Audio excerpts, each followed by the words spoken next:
اکیلے ہرگز نہ جانے دوں گی۔ عزیزان محترم، لیجیے حسین کے ساتھ عباس بھی ہے، علی اکبر بھی ہے، جوانان بنی ہاشم کے 30 جوان ساتھ میں بھیجا کہ جاؤ میرے بھائی کو تنہا نہ چھوڑنا۔ عزاداران سید الشہداء حسین چلے، دربار میں پہنچے، لیکن اکبر و عباس سے کہا کہ اے بھیا عباس، اے بیٹا اکبر، ولید نے مجھے بلایا ہے، لہذا آپ لوگ دروازے کے باہر کھڑے ہیں، ہاں اگر میری آواز بلند ہو تو آپ آ سکتے ہیں۔ حسین داخلے دربار ہوئے، ادھر شام کا خط آیا ہوا اسے سنایا گیا کہ حاکم شام کا انتقال ہو گیا، اس کا بیٹا اس کی جگہ متوکل ہوا۔ حسین نے کلمہ استرجاع زبان پر جاری کیا، انا للہ و انا الیہ راجعون، اللہ اکبر۔ کہا کہ حکم ملا ہے کہ حسین سے بیعت کر لی جائے، کہا اچھی بات ہے، لیکن رات کی تنہائی میں نہیں، رات کے اندھیرے میں نہیں، دن کے اجالے میں۔ حسین کو معلوم تھا کہ مباہلہ بھی دن میں ہوا تھا، غدیر بھی دن میں تھی، لہذا کہا کہ دن کے اجالے میں کہا بہتر ہے، لیکن کہہ تو دیا ولید نے، جیسے حسین نے کہا جواب دے دیا کہ ہاں ٹھیک ہے، لیکن کان میں سرگوشی شروع ہو گئی کہ اے ولید بیعت یہی لے لے یا سر تن سے قلم کر دے، نہ کرے تو سر تن سے قلم کر دے۔ جیسے ہی سنا ایک مرتبہ حسین کی آواز بلند ہوئی، اے چشمیر چشمکو کے بیٹے، تو مجھے ڈراتا ہے۔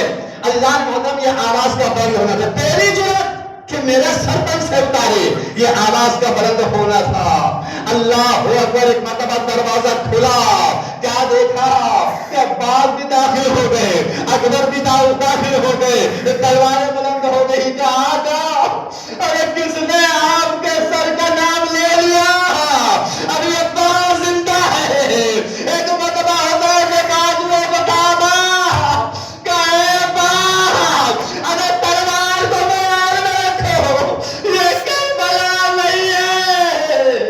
ارے اکبر اللہ، لیجیے حسین سب کو لے کر واپس چلے۔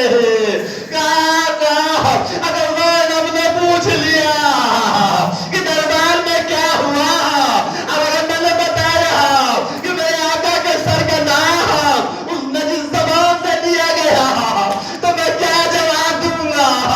حضرت اللہ حسین خیمے میں پہنچے، سر کو جھکائے ہوئے اپنے حجرے میں چلے گئے، حجرے میں جا کر بیٹھے۔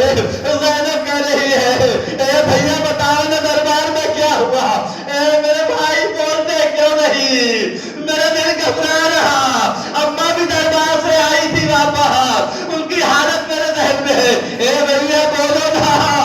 کہا کہ زینب بس اتنا سمجھ لو کہ اب مدینہ رہنے کے قابل نہیں رہا، اب سفر کی تیاریاں شروع کرو۔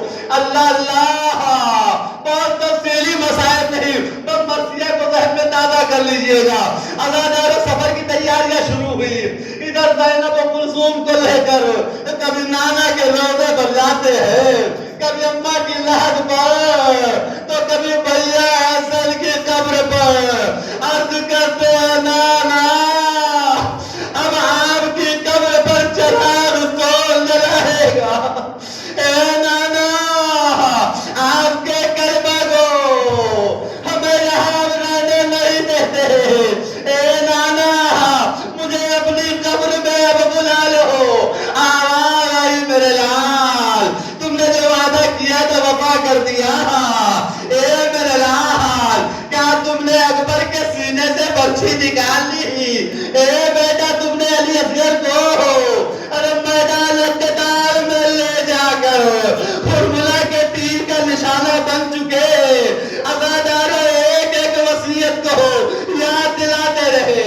حسین کہتے ہیں جی نانا میں راضی ہوں، نانا اگر یہی منظور ہے میں مر جاتا ہوں مدینہ چھوڑ کر۔ لیجیے عزاداروں قافلہ تیار ہوا، پر دو چار جملے آخری کے، قافلہ تیار ہوا، عزاداروں سیدانیاں اونٹوں پر سوار ہونا شروع ہوئی، ادھر زینب کو سوار کیا، کلثوم کو سوار کیا، فروا کو سوار کیا۔ عزاداروں مگر ادھر